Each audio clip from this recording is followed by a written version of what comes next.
something most consultants get wrong. They think if they just show up at enough networking events and tell people what they do, clients will magically appear. Spoiler alert, they won't, at least not consistently, and definitely not fast enough to build the kind of sustainable, profitable practice you're dreaming of. My name is AJ Riedel. This is Thriving Through, the podcast where each week I have real conversations with successful, seasoned, self-employed consultants about what it really takes to build not only a profitable, but also sustainable and fulfilling consulting practice.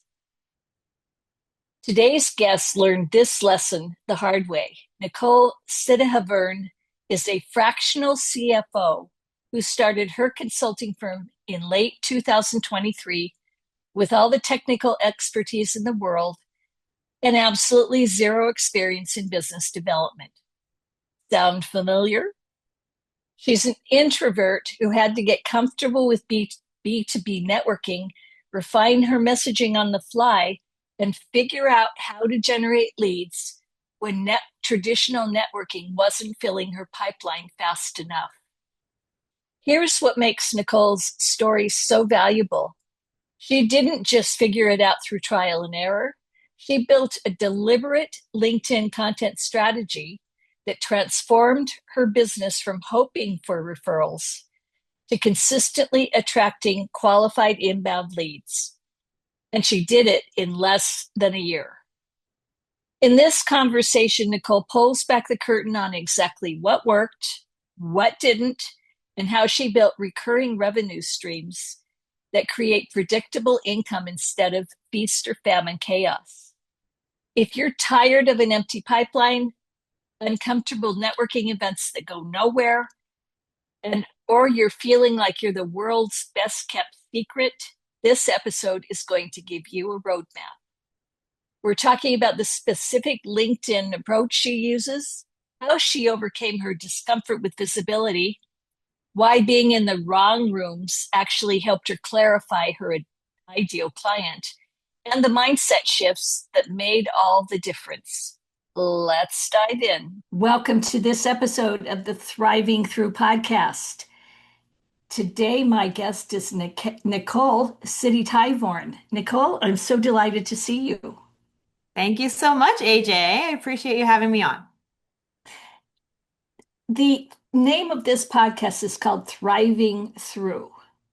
Mhm. Are you thriving in your consulting business?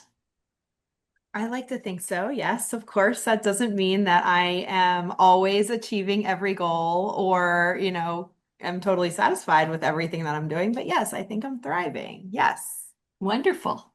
I like to hear that. So tell me your path to being a self-employed consultant. Well, so my company, of course, does CFO services, fractional CFO services, and prior to starting my consulting firm, I was a full-time CFO, as are many people who do this work. And I also owned another company at that time with two partners, which was not a consulting company. It was a direct-to-consumer business. It was completely different as far as the model, but that's what I was doing prior to starting this company. So a And lot, like a lot of consultants, obviously, I was offering what I do now, but I was uh, doing it in a full-time capacity. what made you decide to leave the corporate world and go out on your own? Um, it was a combination of factors. So, our prior business, my partners and I, we sold that business a while ago now in 2021, and then I was still on board for 2 years after that with the new owners. And throughout that experience, I just kind of decided that I did not want to be, a full-time corporate CFO anymore. I wanted to be able to take what I knew about working in a little bit of a larger firm, not very large, but sort of a lower middle market firm, and help apply that to smaller businesses. Sometimes they're similar size, actually, lower middle market, that just haven't had the sort of strategic finance leadership that some more mature businesses have. So I thought I could add value to them, and it sounded like it was going to be personally fulfilling, to do that. So I just decided to go for it. Tell me a story or two about the biggest challenges you faced building your practice and how you've overcome them.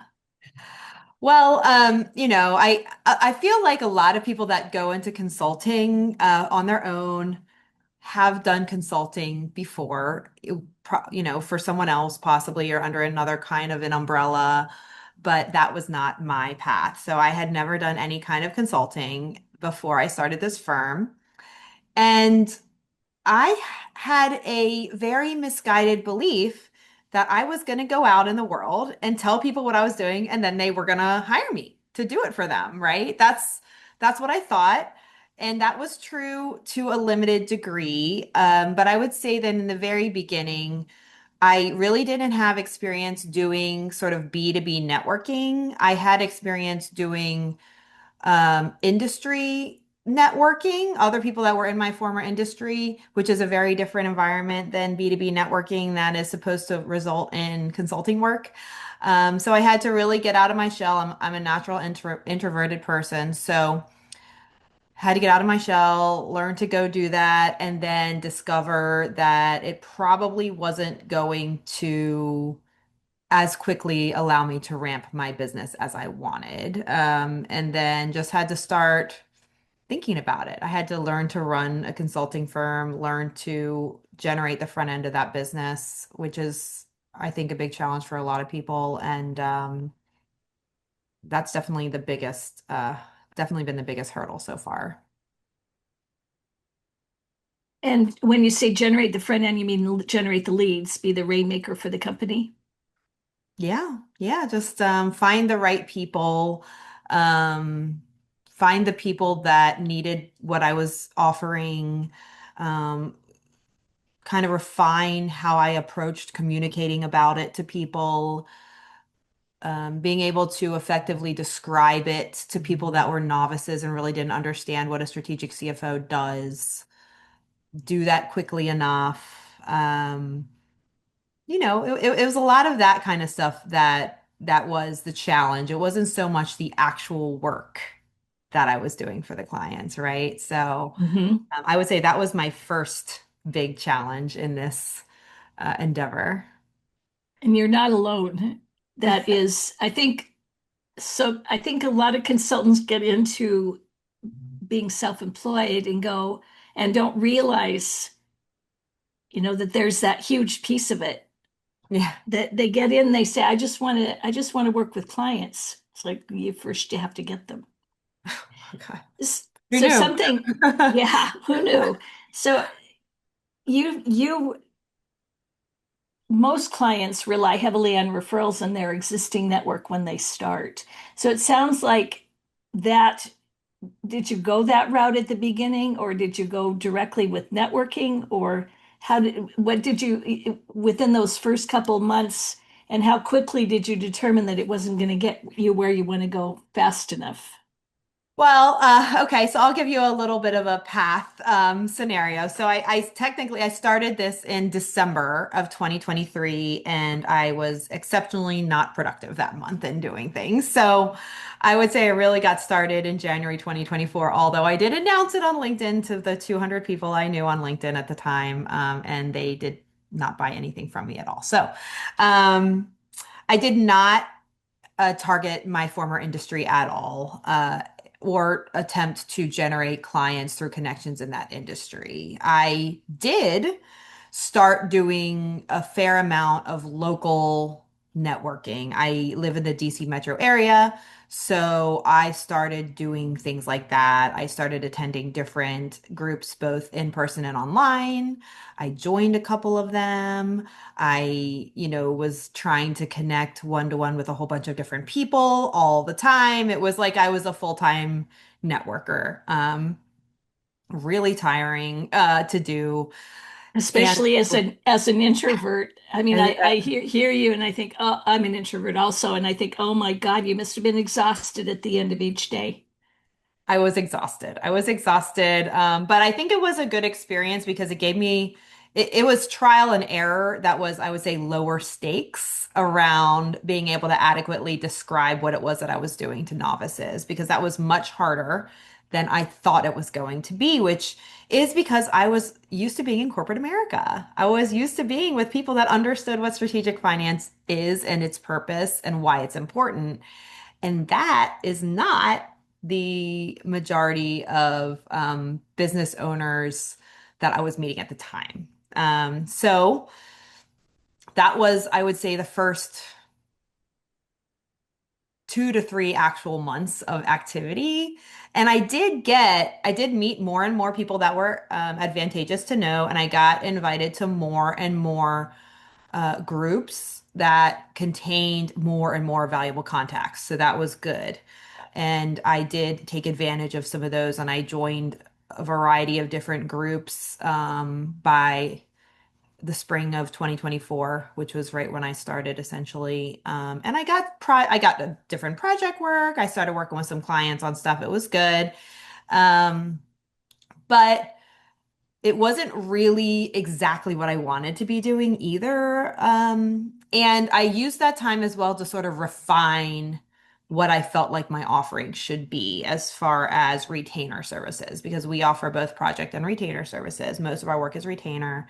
And I used that time talking with those different people to understand really what it was that I could offer to them, because a lot of the companies that we work with are dramatically smaller than my former company was, and so their needs are not exactly aligned with what I thought their needs might be, right? So that was good. I did that, and then I started thinking about marketing. If you come from a direct to consumer world, you need a market, and it costs money, and there's different ways of going about it and messaging and targets and all that stuff. So in March of 2024, I connected with a company that has helped us do outbound email. And we started that with them in March, late March, and really sort of got going in April with outbound email marketing to targeted B2B recipients. And so that was sort of a game changer, I would say, because everyone knows it takes this time of networking to develop a network and contacts, and of course that makes sense. People have to know you, they have to trust you, they have to understand what you do. um, and so while I was doing that, we were also doing the outbound email, which was helpful. And then of course I had a website that I made myself on, GoDaddy, so that was generating exactly 0 leads for me too. And the in those first couple months in the networking, you said you got a couple projects. Mhm. Did you get, but not the kind of projects you really want to work on? Yeah, I would say they were projects I could do. They were a little bit more operational in nature, and then there were also some kind of small forecasting projects, like FP&A style projects for startups. People trying to, communicate value to bankers and people like that. So I did get projects like that, but we signed our first retainer client in May 2024. So until then, it was these smaller sporadic projects. And did that retainer client come from the outbound direct email? It did. Yes. Did. So you got pretty quick return on your investment. Yep, we started, I think they started testing maybe the last week of March, and we had our first client from that effort start May 1st. So it was much more successful than I thought it was going to be. Yeah. And as I recall, you said when we talked earlier that 85% of your business came from outbound in 2024, Hmm. and last year it was around 75. Hmm. That's true. Yes. Yes. What has been the biggest challenge in making outbound email work, and what surprised you about the process? Well, just like any marketing effort, it's who you target and whether you can effectively message to them. And effectively messaging to them, I think, doesn't necessarily mean what people think it means. It means being able to send them a brief message that helps them to understand that you understand what they're going through, right? So it took a little bit of time to get the messaging right on it. I mean, we did get our first client essentially right away, and we still have that client. We're still working together today. Um, but I would say the second round of our actual content was more effective in getting the clients that we really wanted. I think that's a pretty common situation. So we did switch up the messaging. We did refine the targets a little bit. It's hard, to get private company demographics that are reliable as well. So, and we've changed our messaging since then. We're still working with that same company doing outbound. We've done different campaigns, we've done different messaging, we've used different targets over the last almost 2 years now that we've been doing it. And the responsiveness of that goes up and down over time. And we're doing some other efforts as well now that are different than that too. But yeah, it is trial and error. And I think if you are going to do it, then it's important to think about who your target is and what they need and how you can communicate to them that you know what they need and that they don't have to teach you about it, really. And like for my firm, we are not niched down to any industry vertical. We have clients in a lot of different industries, different sizes, we have different offerings. But that doesn't mean that we don't have targets when we are doing outbound because you cannot send a message to literally everyone that hits home with literally everyone. You have to be able to think about your targets better than that. Okay, yes. So you have a broader niche, but your individual campaigns are micro niched. Yeah. So, like, we might send manufacturing company owners a certain kind of messaging that is related to their industry. They have a different way of doing business, they have different challenges than, say, professional services do. So we can't send the same messaging to them both because it's like you can send a broad message that appeals to no one, or you can send a targeted message that appeals well to your recipients. So I would I would suggest thinking about that a little bit. What kind of response rates, if I can just dig a little deeper to, kind of get an idea? I mean, you've made outbound email work. What kind of response rates do you typically get, kind of on average? Well, so originally when we started, we could get open data, which we no longer can get without having too high of a rejection risk. So we know we don't get that anymore. But the response rates are low. I mean, we're talking 1 to 3% positive replies. Um, and then from there, you have to get them to set meetings. And I don't really know what the rate is on that off the top of my head. It's varied depending on the different targets. And we also have other ways of nurturing people that have positive replies, whether or not they set meetings. So sometimes we put a good amount of time into nurturing that before they set the meeting, but 1 to 3%. So you do have to have a pretty decently sized list. Like you should not expect to send out 20 emails and get people to respond to you. That is not a reasonable expectation. Right. So do you Mhm. feel like your outbound email is kind of a well-oiled machine at this point? You know that you have to have this many outbound emails sent to get this many responses to get this many meetings, like in a given month. Is it pretty predictable at this point? No, I would say no. I wish I could say yes to that, but no. Because we see ups and downs over time. I mean, last year, 2025, that was certainly true. There's a lot of market conditions that are applicable that are making people more or less likely to respond. There's uncertainty in the world that, people react to as well. So no, I don't think so. I think that you have to constantly be thinking about it and revising your messaging and thinking about your targets and be ready to pivot when you need to. And I think you also really need to have a long-term outlook on it because I will tell you that um, sometimes it takes a long time. So we have people that have been receiving our messages for several months before they actually set a meeting with us or before they start with us. But at the same time, we've had quite a lot of people where they get our messages for, 4 months. They finally set a meeting, and then 4 weeks later, we're working with them. So, um, you cannot go into it with a short-term point of view. You have to go into it with the willingness to work on it, like yourself or with whoever you're partnering with to make it happen, because it's not some kind of a magic set it and forget it formula that's just going to keep working forever without your involvement. Right. You Mhm. also mentioned something that is equally important is the lead nurturing. Mhm. Yeah. So do you have how do you do the lead nurturing of those ideal clients that have responded to you but aren't ready to set a meeting? So we have a biweekly newsletter that goes out, and it's not just to them. I know some people do different newsletters for different targets and different purposes, but ours is really just a single newsletter goes out every other week, and it just has sort of informational content about like that's beneficial for small business owners. There's a lot of different kinds of content.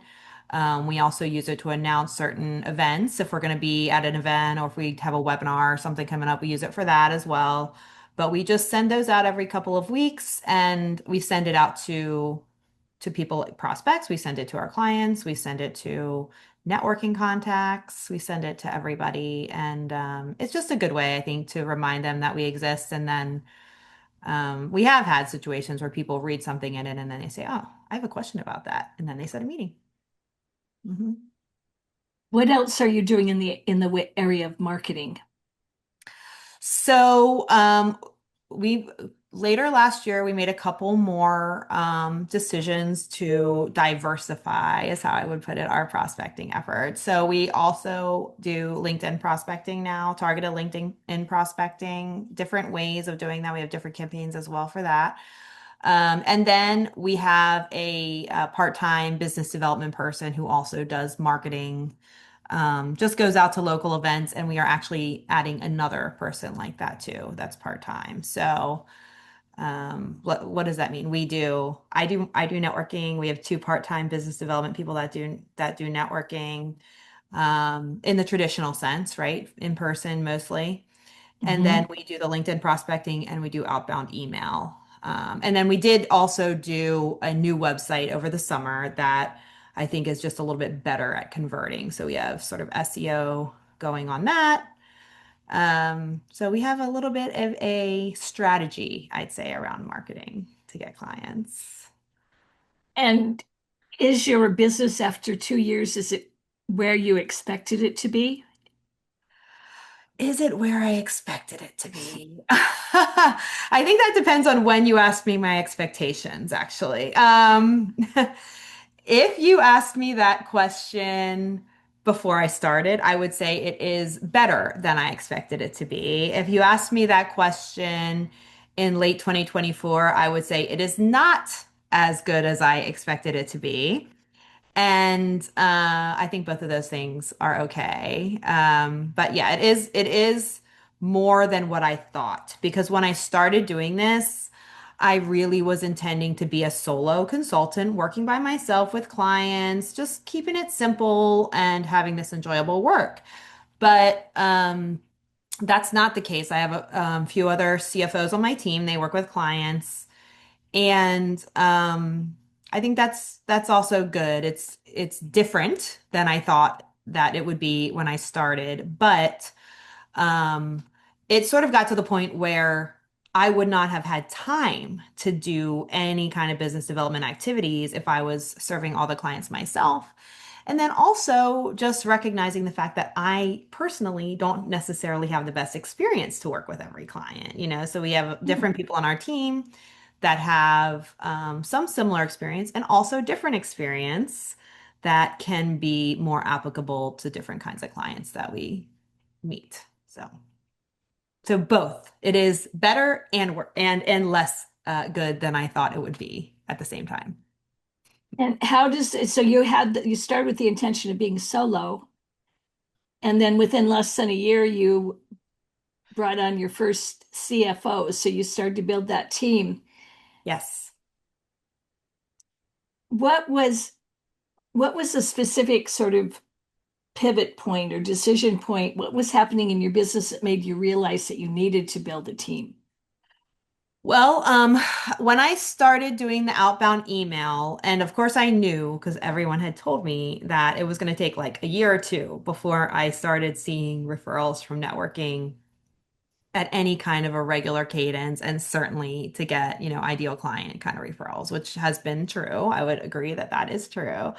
Um, I I decided essentially a few months after I started doing the emails, I was getting enough meetings coming through from that I thought, oh, okay, I'm spending all this time networking. I'm getting meetings from this.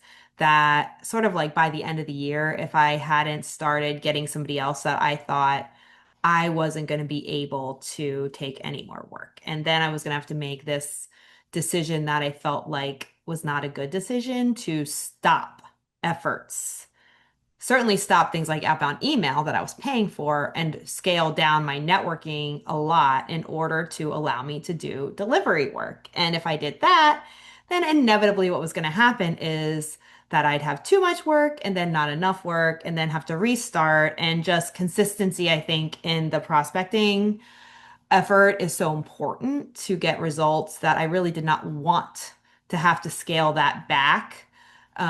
Diversify, sure, but not scale back. So, because of that, I decided, okay, by the end of this year, I'm going to start looking for somebody to come on that can also do CFO work that would be a good fit to work with some clients. But then fortunately, someone I knew kind of became available in the fall of 2024. So I just thought I would jump on it basically and try to convince him to come work with me. And I did. So the and since then, how many other CFOs have you brought on? How big So, is your team? yeah, so we still have him. I have two others, and then I have another one that is more focused on projects. So we now have me plus four others that are all kind of different in their focus and different in the kinds of clients that they work with. Although we do have some common industries too, which is good because it's important, when you're getting different referrals, getting leads, you want to be able to do that outbound marketing effectively to different targets.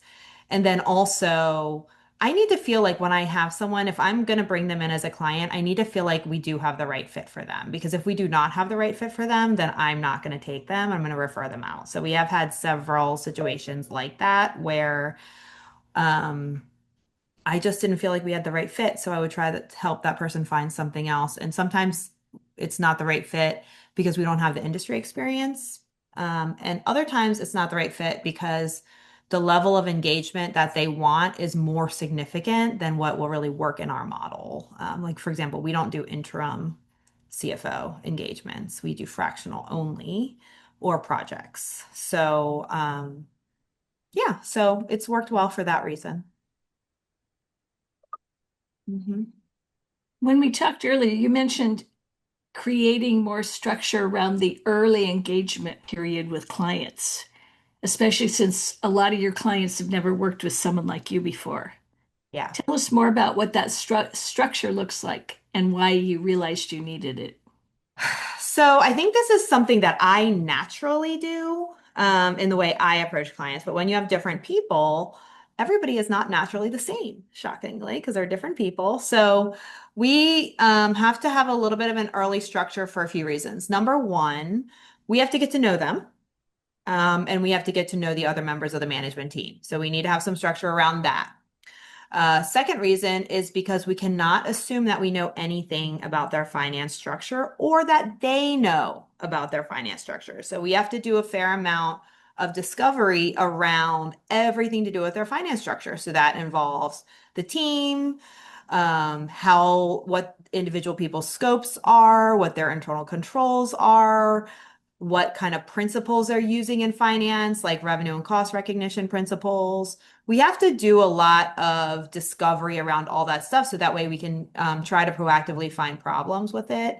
And just asking questions is not enough to actually adequately do that. So we do the primarily those are the two reasons. But then the third reason is because when we join a client, we are a strategic CFO. So what we see ourselves as is a partner to our clients. And we want to be involved in every single significant choice they make that has any impact on finance or financial performance, which is pretty much every single one. So we have to sort of train them how to work with us because they're kind of used to working just on their own. A lot of these people they don't have any kind of board structure. They don't have partners. They just make choices and they go with them and they put more or less thought into those and more or less planning into those. So I could give some examples, like deciding to bring on a new sort of tech system, for example. People don't think of that as a finance thing, but it is because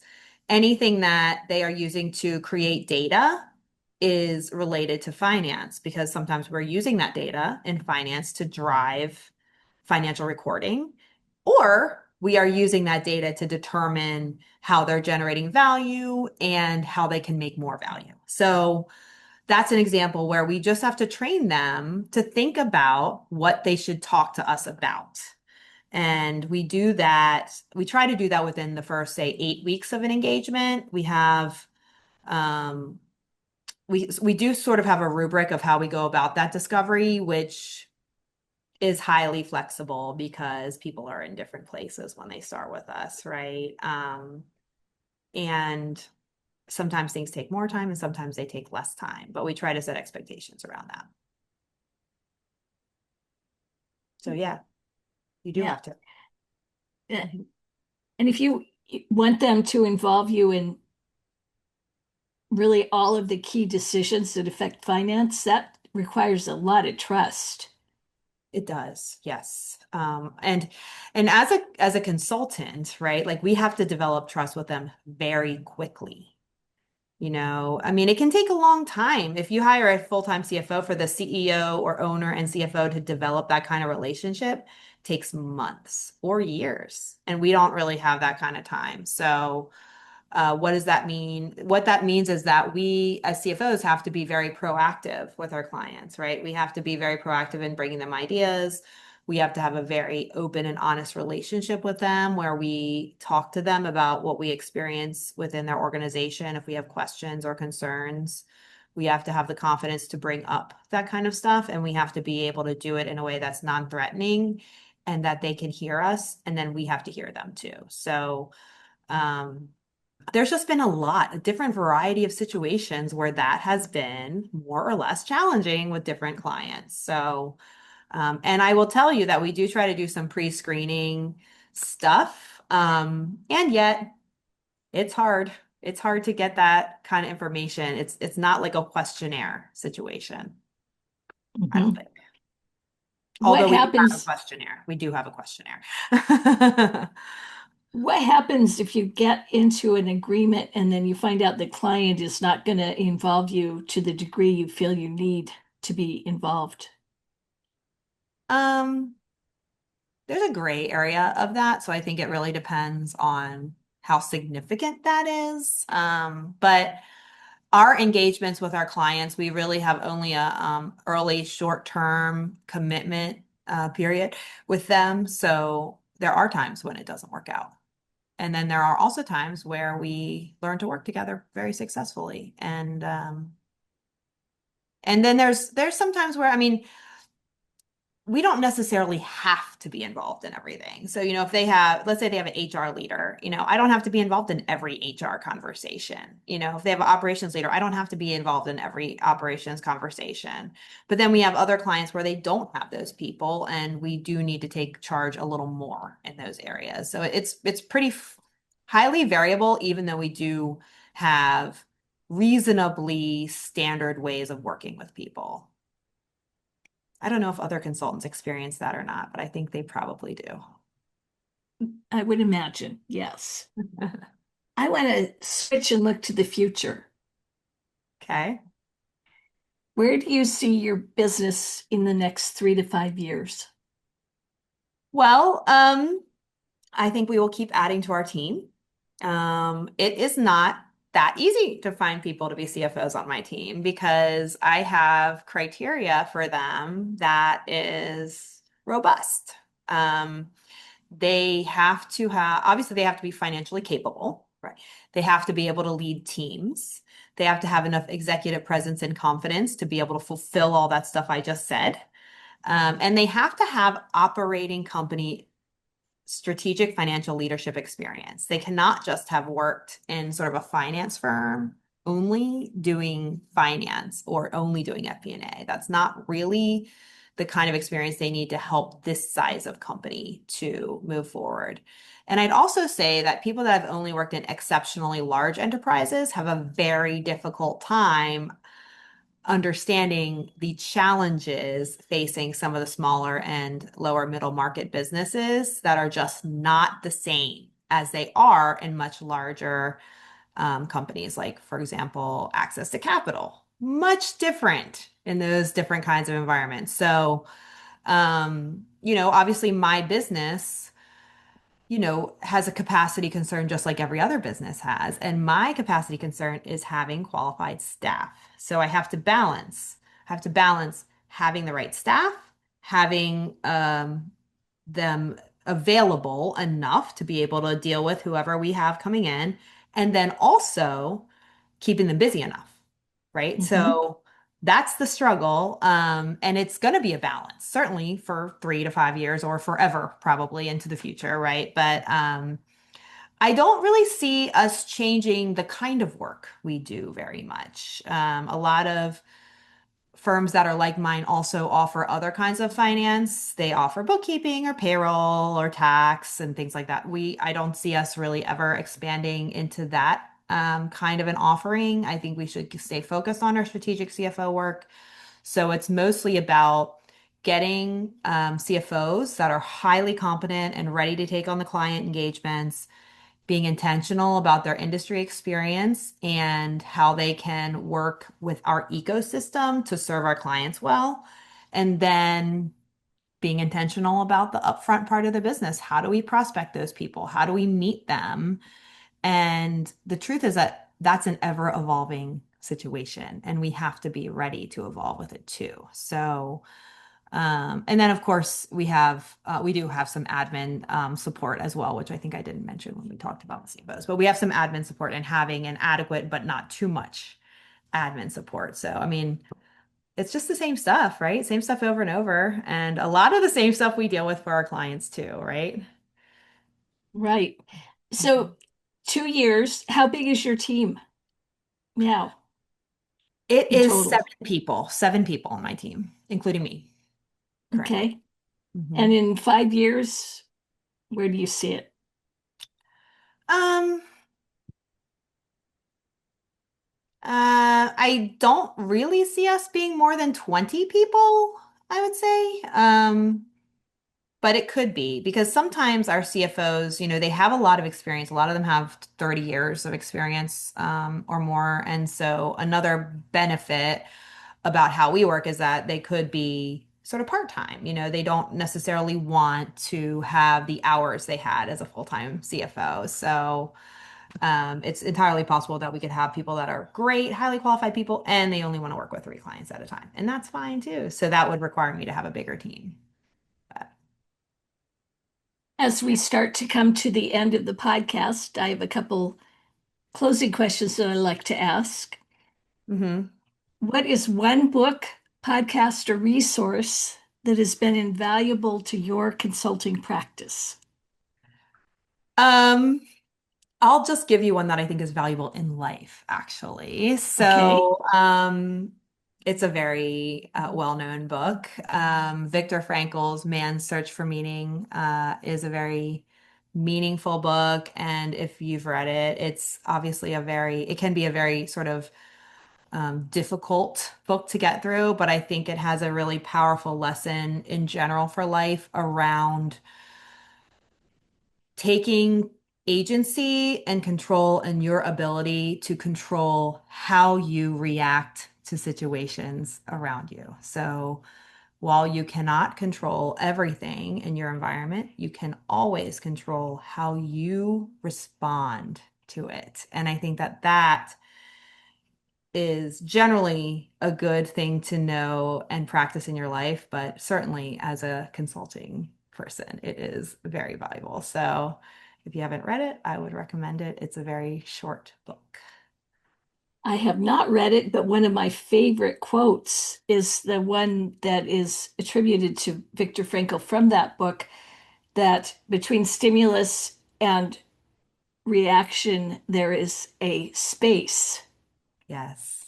And that space is where we have the freedom to pause and Yes. to intentionally decide. I mean, that's not the quote, but it is, I use that quote a lot in, the power of the pause, That's the of message, taking a right? beat.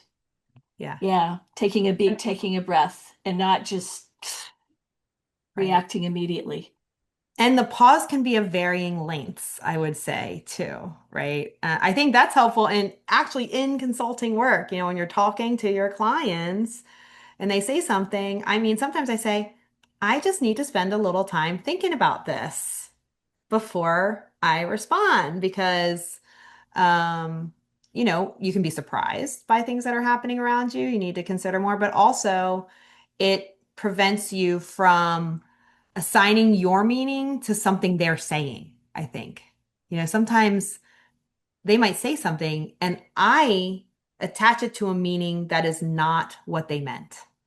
Mhm. So I often respond by like asking a few more follow-up questions to make sure that we are on the same page about what we're talking about before we move forward. So yes, valuable resource. Yes. What is one piece of advice someone you wish someone had given you when you started? Um, I would say that to consider the rooms you are in, right? And how you need to spend your time when it comes to networking. Because I found myself in rooms where the people were very nice and I enjoyed them very much. And yet they weren't not necessarily the rooms I should have been in that were valuable in what my purpose was. So, I do feel like I spent a lot of time early on. And when I say early on, I particularly mean within the first 5 or 6 months, um, that I should not have devoted so much time to. And I could have devoted that time differently. Looking back, do you think you could have, if you had known that, would you have done things any differently? Would it? Um, I don't know. I should say yes. However, I also think that being in those rooms, which I described as lower stakes, was important because then Mhm. when I got to the higher stakes area, I was more prepared to be the person I needed to be to have success. So I think that that might not be true for someone else. Like someone else is probably better than me at that part. And they probably did not need the practice in those lower stakes environments that I did need. So I don't know if I would have changed it. And you said earlier that a lot of that did help you refine who you work with and your messaging.